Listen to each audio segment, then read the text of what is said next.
Hello guys, welcome back. Today I got to a surprise. So today I got the movie review. In this one, which is Thor: Love and Thunder. Yeah, Thor Love. I just need to make sure Thor: Love and Thunder. So let's begin. Before starting the video, there are a few things that I want to say. First, don't mind this. So, second of all, by the time I got it, I still haven't recorded yet, but I might do a room tour. Actually, I've already recorded, but it is back in March. So yeah, back in March. So I already edited and stuff, and it just need to be uploaded, but I still haven't uploaded yet. And I decided to upload a new one, to record and edit and upload a new one, a new room tour, just because there are few things that I changes from doing the from recording the last room tour back on March. So I decided to record a new one. So hopefully that one will be coming up soon, just because by the time I record this, I still haven't finished my final exam yet. I still have one more paper left. So yeah, but I decided to do this movie review because I've already watched Thor: Love and Thunder, and unfortunately it didn't pass in my country, so it didn't the movie didn't get through to my country, but I watch it online, so it's already available online, and the quality is okay, the audio is okay. I could still listen to a few audio and stuff, but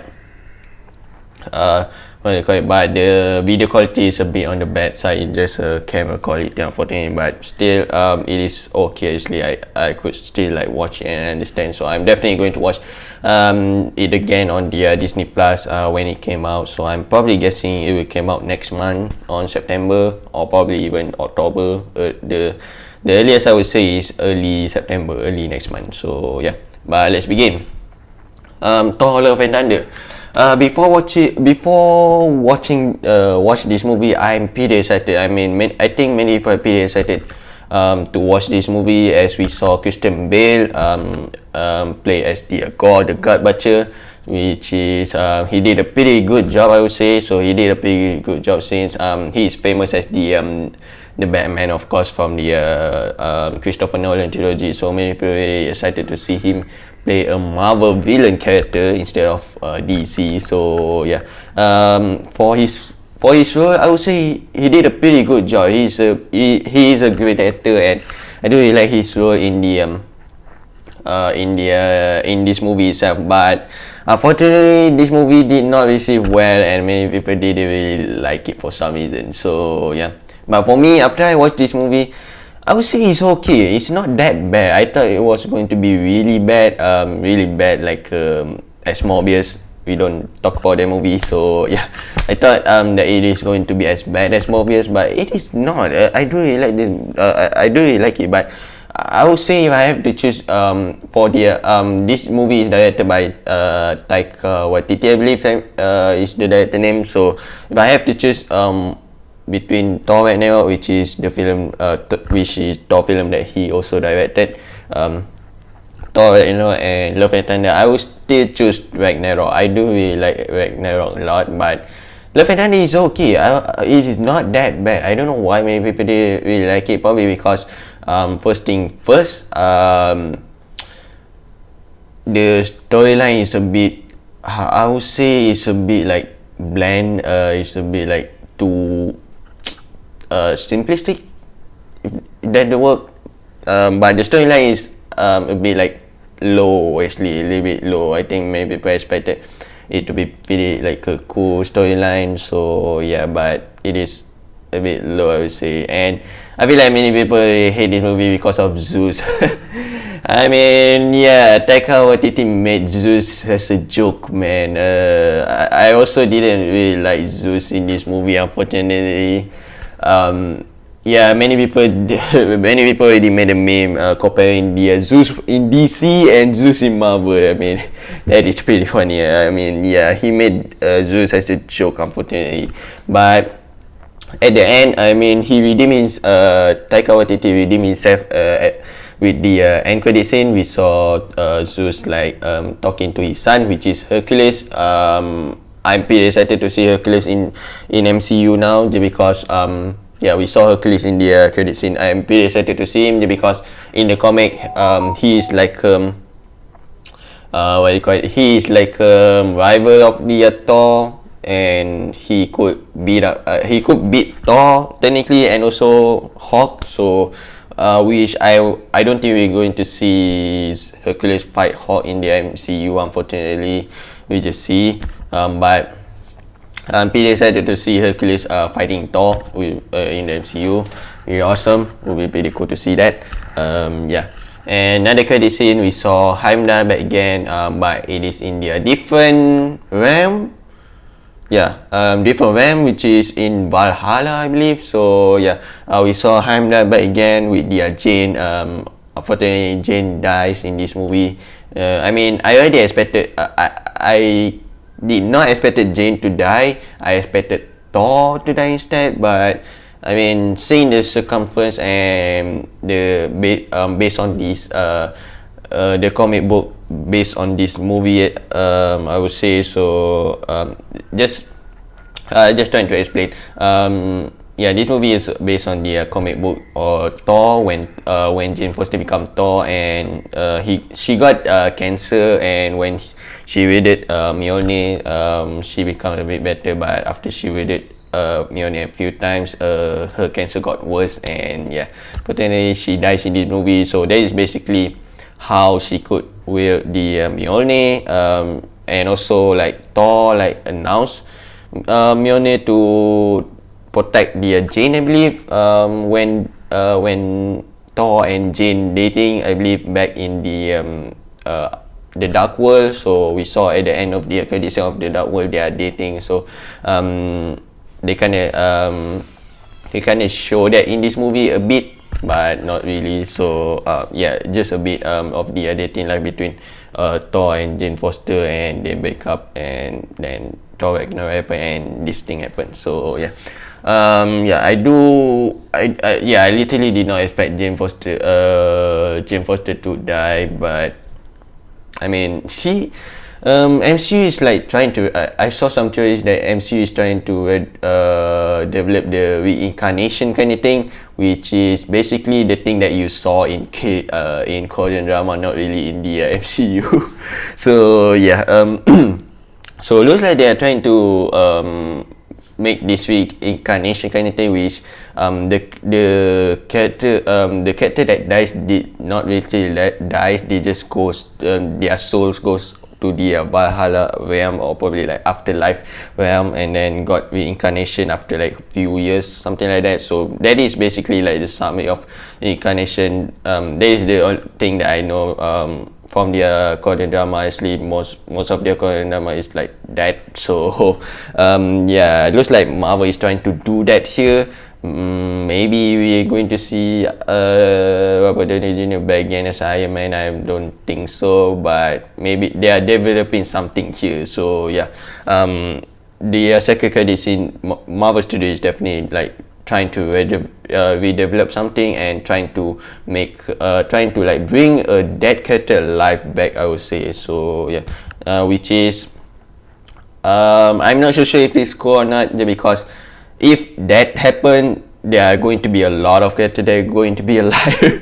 There are a lot of characters that is already dead, and there will be a lot of characters that is going to be alive. And yeah, I mean, most people didn't really like MCU right now for some reason, because it is kind of a mess. I could see that it is kind of a mess, but this thing is called the multiverse saga, so it's kind of a mess. Plus this thing, the multiverse, I'm not so sure, but the multiverse is not real, so it's supposed to be a mess. It's literally supposed to be a mess, and also many people didn't really like MCU right now, because in order to understand the movie, you need to watch the other movie. So yeah, and also you need to kind of like read the comic a bit, so yeah, to understand the storyline and stuff like that, or watch theory. So yeah, which people didn't really do that in order to understand the movie. So I mean, as a Marvel fan, yeah, I am a Marvel fan, so I do like know stuff a bit.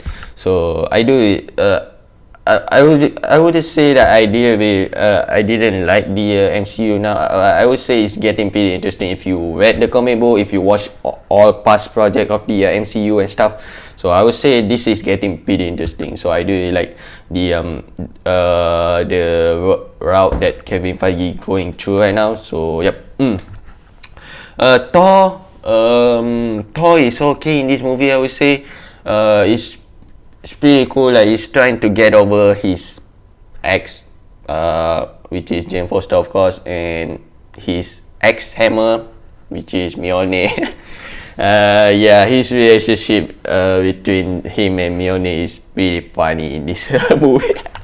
Yeah, really funny in this movie. I would say like his relationship between Mjolnir and Stormbreaker is pretty funny. Like whenever he tried to wield or hold the Mjolnir, Stormbreaker got jealous and stuff. So yeah, I feel like many people didn't really like it, but I would say it's pretty funny. So I do really like that part of what do you call it? That part of story in the movie itself.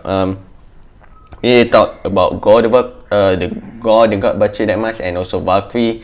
Valkyrie is okay in this movie, I would say. Yeah, not a bad character, I would say.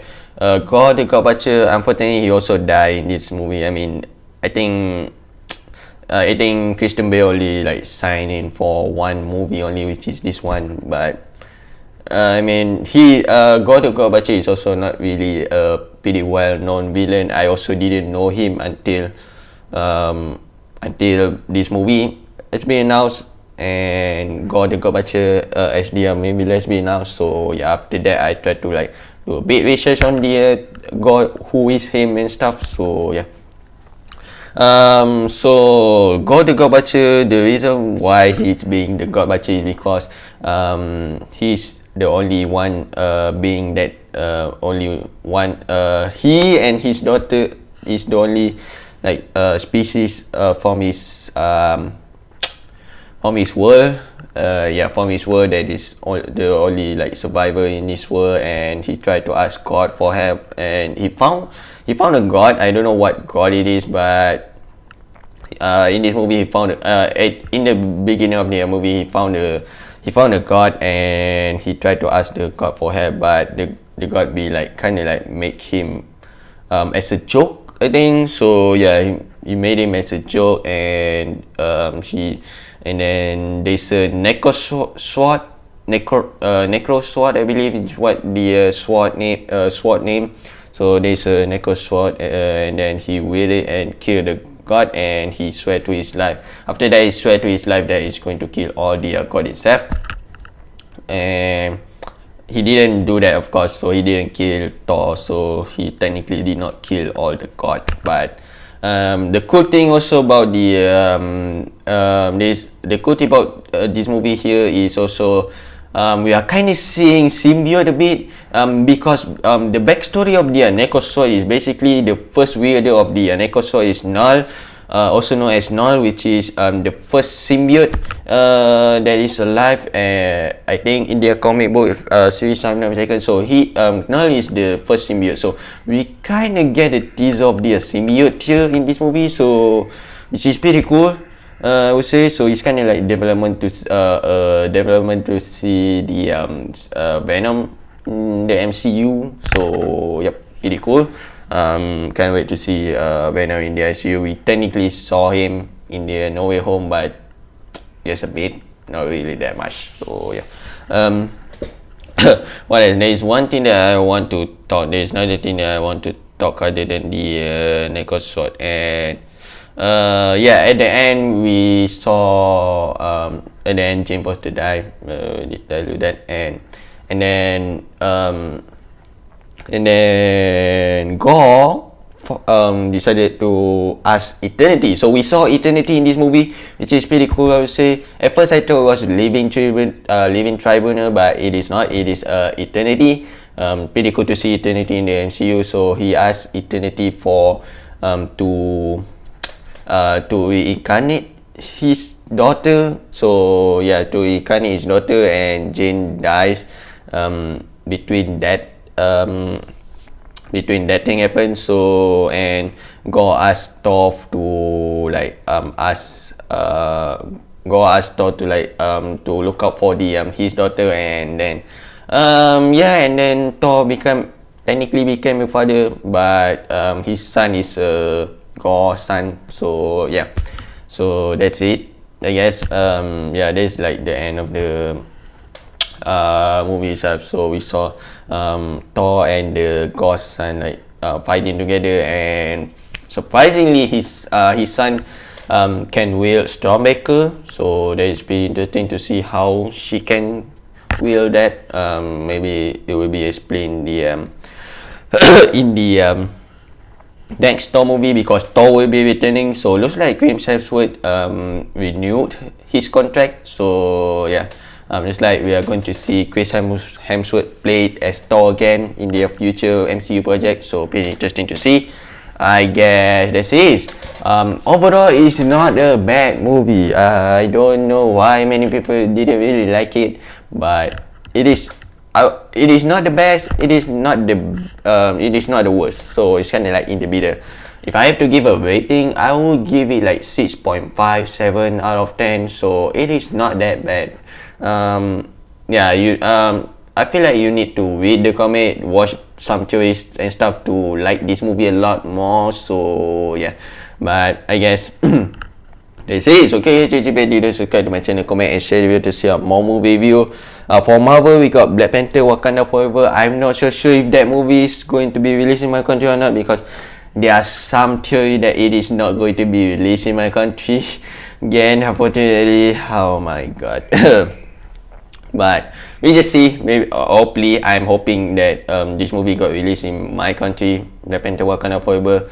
I'm guessing it's probably not because of Namor. I mean, he's literally only wearing underwear towards most of the screen time of him. We only saw him in the underwear, so I don't think my country will let that happen. So yeah, unfortunately, but I mean, we just see. We just see. I don't know about that, but we just see. For DC, I just realized for DC we got Black Adam in October, I believe. So yeah, I think early or mid-October got Black Adam.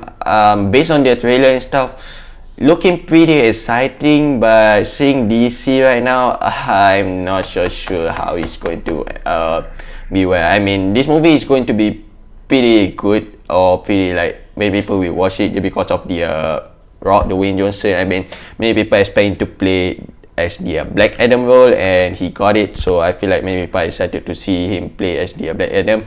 Not so sure about storyline and plot and stuff like that though. For the Black Adam, I don't think many people will like it, but I feel like many people will just like this movie because The Rock itself play as Black Adam. So it's like a dream come true for a lot of people. I mean, also me. I am also kind of want to see him play as the Black Adam. We finally get to see him play as the Black Adam, but probably the next one, most likely the next one will be Black Adam itself. So yep, and